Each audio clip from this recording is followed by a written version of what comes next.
So how does this happen? How does a father, who is legally recognized as his child's primary caregiver, a dedicated stay-at-home dad, end up with his parenting time cut so drastically that he can't even have his daughter for an overnight stay?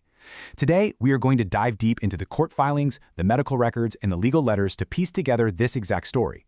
Let's start with the facts, just as they were first presented to the court. Right from the very beginning, the facts of this case seemed crystal clear. And listen, this isn't just a claim someone made. This is a direct quote from the initial divorce filing. So from the get-go, the legal system itself started with this undisputed fact. Luke Bauer, the father, was the primary caregiver. This was supposed to be the bedrock of the entire case. And being the primary caregiver wasn't just some empty title.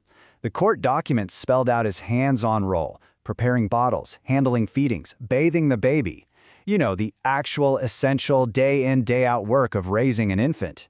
He was so committed to this role that as soon as they separated, he went out and got a 2-bedroom apartment, making sure one room was just for his daughter. This paints a really clear picture of a deeply involved and dedicated parent. Okay, so the court starts with this clear image of a dedicated primary caregiving father. To really understand how that picture was just systematically torn apart, we've got to look at why this 15-year marriage fell apart in the first place. Well, the court filings show a massive power imbalance when it came to money. For 15 years, Luke was the stay-at-home dad. He had zero income of his own. Meanwhile, his wife, Catherine, earned 100% of the household income. This dynamic created a situation of total financial dependency, and that is an absolutely crucial piece of the puzzle for what happens next. According to Luke's filing, he left because the home environment had become unhealthy. He cited Catherine's alleged severe mood swings and other mental health issues. He said he was filing for divorce to create a more stable life for himself and his child.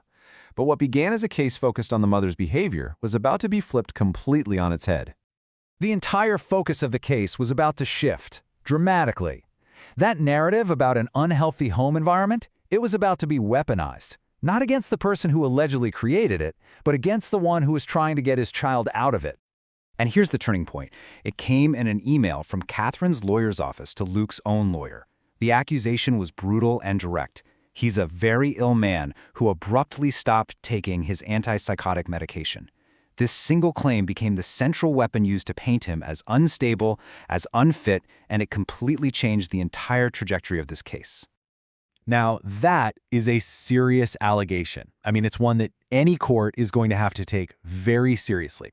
But when you make a claim like that, you have to back it up with evidence. So, did they? What did Luke's actual medical records have to say about his medication? The records? They tell a completely different story. Far from abruptly stopping his medication, Luke was actually undergoing repeated drug tests specifically to prove he was taking them as prescribed. Look at this. Tests in November, January, and March all came back adherence verified. The central accusation, the one used to tear down his role as a father, was directly contradicted by his own medical evidence. So you think, okay, he has the facts, he has the evidence, case closed, right? Nope. Despite having the truth on his side, Luke found himself fighting a battle not just against his ex-wife's lawyer, but against a system that just seemed unwilling or maybe unable to listen. His attempts to communicate and fight for himself were just met with frustration and dismissal. And a huge factor in this communication breakdown was Luke's diagnosed telephophobia.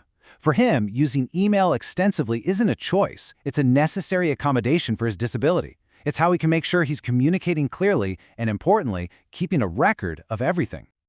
You can see this heartbreaking pattern play out. First, Luke clearly tells his lawyer what he needs, email communication as an accommodation. But when he feels ignored and that major decisions are being made without him, his frustration obviously grows. And what was the result? Not a new strategy or more support. The result was his own legal team abandoning him, giving him an ultimatum to either stop emailing or they'd quit. So, with his credibility under attack from claims that were never proven, and his ability to even advocate for himself completely crippled by a system that wouldn't accommodate him, what was the final outcome for this primary caregiver?